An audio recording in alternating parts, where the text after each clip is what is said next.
हज़रत हूद अलैहिस्सलाम और कौम आदिया तूफ़ान नूह के बाद ज़मीन पर पहली अजीम तहज़ीब थीं।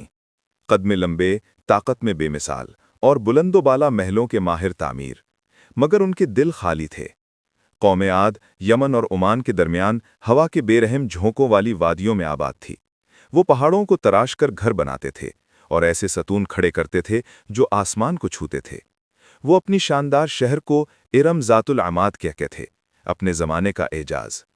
मगर ज़बरदस्त ताकत के साथ ज़बरदस्त गुरूर भी आया। वो कमज़ोरों को कुचल देते, गरीब किसानों की ज़मीनें छीन लेते, भूखों का अनाज लूट लेते, और सबसे बढ़कर वो एक सच्चे खुदा से मुंह मोड़ बैठे थे। बल्कि वो बुतों के आगे झुकते थे, पत्थर के बुत जिन्हें उन्होंने अपने हाथों से तराशा था, और उनसे रहमतें मांगते थे। इस तारीकी में अल्लाह ने एक रोशनी भेजी, हूद अलैहिस्सलाम। वो उन्हीं में से एक थे, एक शरीफ खानदान से, उन्हीं का खून, मगर उनका दिल पाक था और उनका मिशन वाज़ेह था। ऐ मेरी कौम, सिर्फ अल्लाह की इबादत करो, उसके सिवा तुम्हारा कोई माबूद नहीं।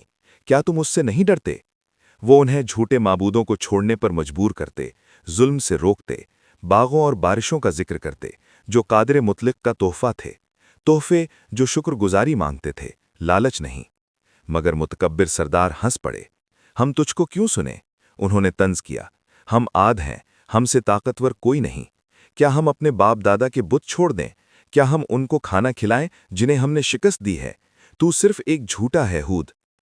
साल गुजरे, आसमानों ने रहमत रोक ली, कुएं सूख गए, सब्ज खेत रेत में बदल गए। कौम आद आसमान की तरफ देखती, एक बूंद पानी के लिए तरसती। हूद ने एक बार फिर कहा, अपने रब से मग़फ़िरत मांगो, उसकी तरफ रुजू करो, तभी आसमान तुम पर खोलेगा। मगर उन्होंने अपने दिल सख्त कर लिए। फिर एक मुकर्रर दिन उफ़ुक पर एक बादल नजर आया। लोग खुशी से नाचने लगे, बारिश बारिश आ रही है। वो चीखे, गलियों में जश्न मनाने लगे। मगर हूद का चेहरा संजीदा हो गया। ये कोई बारिश का बादल नहीं है ऐ मेरी कौम, ये वही हवा है जिसे देखने के लिए तुम जल्दी कर रहे थे। अजाब की हवा, एक गजबनाक चीखती हुई आंधी जो रास्ते में हर चीज को रौंद डालेगी। ये बेरहमी से टूट पड़ा। 7 रातों और 8 दिनों तक एक चीखती जमी हुई आंधी उनकी वादी में चलती रही।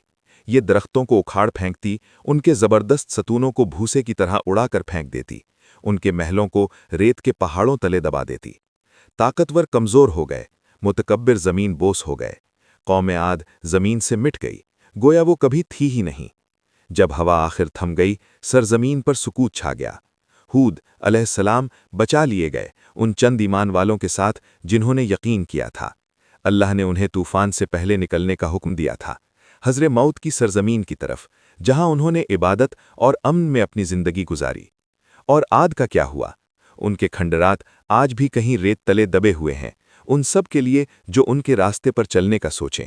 एक सबूत कि कोई बुर्ज, कोई ताकत, कोई दौलत उनकी हिफाजत नहीं कर सकती जो कमज़ोरों पर जुल्म करें और अपने खालिक को भूल जाएं। कुरान उनको याद रखता है। सूरह हूद में, सूरह हाका में, सूरह फुसिलत में उनकी दास्तान जिंदा है, तफरीह के लिए नहीं, बेदारी के लिए। क्या हम सुनेंगे? सल्लल्लाहु अलैहि वसल्लम। हज़रत हूद पर और अल्लाह के तमाम अंबिया पर अल्लाह की रहमतें और सलामती हो।